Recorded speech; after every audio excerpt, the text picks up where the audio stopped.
అండి అందరికీ మా ఇంట్లో సండే స్పెషల్ వచ్చేసి చికెన్ కర్రీ. మా బావగారు చికెన్ తేవడానికి వెళ్ళినప్పుడు మా అత్తయ్య ముందే చెప్పారంట, 2 లెగ్ పీస్‌లు అయితే తీసుకురా పిల్లలిద్దరికీ ఫ్రై చేసి పెడతది అని. మా బావగారు అయితే మర్చిపోయారు.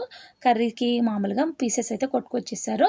ఇంకా పిల్లలిద్దరికీ ఫ్రై అని చెప్పాం కదా! లెగ్ పీసెస్ ఫ్రై చేస్తామని. ఇంకా వాళ్ళు ఊరుకుంటారా? ఊరుకోరు. గొడవ పెడతారు కదా! అందుకని అత్తయ్య మొత్తం కర్రీ వండకుండా ఒక పావు కిలో చికెన్ వరకు తీసి పక్కనైతే పెట్టారు. అన్నీ కూడా మెత్త మెత్త పీసెస్. వాటన్నిటిని కూడా నేను తగినంత ఉప్పు, కారం, పసుపు, అల్లం వెల్లుల్లి పేస్ట్ అయితే కలిపేసుకున్న తర్వాత నా దగ్గర డ్రిల్ చికెన్ చేయడానికి ఉన్న స్టిక్స్ ఉన్నాయి కదా! వాటికైతే ఒక్కొక్క చికెన్ పీస్ గుచ్చేసి ప్యాన్ పైన ఆయిల్ వేసి ఆయిల్ హీట్ అయిన తర్వాత ఇలాగ స్టిక్కుకున్న చికెన్ అయితే ఇలా ఫ్రై చేశాను. తర్వాత వాళ్ళకి డ్రిల్ చికెన్ ఫ్లేవర్ రావాలని ఇలా హై ఫ్లేమ్‌లో మంట పెట్టి ఇలా అయితే కాల్చాను. అప్పుడు ఫ్లేవర్ అయితే చాలా బాగా వచ్చింది. మా పిల్లలకైతే చాలా బాగా నచ్చింది. మీకు కూడా ఈ వీడియో నచ్చితే లైక్ చేయండి. ఒకసారి ట్రై చేయండి. చాలా బాగుంటుంది. Thank you for